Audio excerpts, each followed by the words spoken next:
Səfərbərlik və hərbi xidmətə çağırış üzrə dövlət xidmətinin təşkilatçılığı ilə Astara rayonunda tədbirlər keçirilib. Əvvəlcə Astara rayonundan olan çağırışçıların müddətli həqiqi hərbi xidmətə təntənəli surətdə yola salma mərasimi təşkil edilib. Tədbirdə rayon ictimaiyyəti, səfərbərlik və hərbi xidmətə çağırış üzrə dövlət xidmətinin rəhbər heyəti, valideynlər və digər qonaqlar iştirak ediblər. Hərbi xidmətə yola düşən çağırışçılar vətənə şərəfli xidmət edəcəklərinə söz veriblər.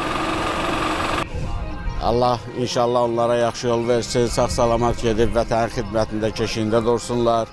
Bugün həqiqətən mənim üçün sevindirici bir gündür.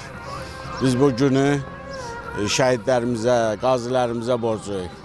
Allah bütün şəhidlərimizi rəhmət eləsin, qazilərimizə can sağlığı versin. Oğlum bugün hərbi xidmətə yola salıram. Çox sevincimin həddi hududu yoxdur.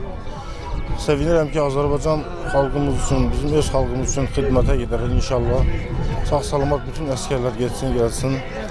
Həmişə qələbə bizimlədir. Sonra Astara rayon icra hakimiyyətinin dəstəyi ilə Mədəniyyət Mərkəzində gənclər üçün Vətənpərvər Azərbaycan gəncliyi, sağlam gənclik, sağlam gələcək mövzusunda görüş keçirilib. Görüşdə açılış nitqi ilə çıxış edən Astara rayon icra hakimiyyəti başçısının müavini Frəngiz Sadıxova belə tədbirlərin gənclərdə vətənpərvərlik hissinin artmasına müsbət təsir göstərdiyini bildirib. Tədbirdə çıxış edən Səfərbərlik və hərbi xidmətə çağırış üzrə dövlət xidmətinin çağırışa qədərki hazırlıq idarəsinin rəisi Polkovnik Leytenant Füzuli İsmailov müharibə zamanı gənclərin vətənpərvərliyindən, sabahın əskəri olacaq çağırışçıların fiziki və psixoloji statuslarının yüksək səviyyədə saxlanılması istiqamətində həyata keçirilən tədbirlər barədə danışıb, həmçinin ölkəmizdə 2025-ci ilin konstitusiya və suverenlik ili elan edilməsi ilə əlaqədar bu mövzuda geniş məlumatlar təqdim edib. Dövlət xidmətinin ictimaiyyətlə iş və beynəlxalq əlaqələr şöbəsinin rəisi Pərviz Sədrəddinov ali məktəbə daxil olmağa hazırlaşan gənclərə tövsiyə və məsləhətlərini verib.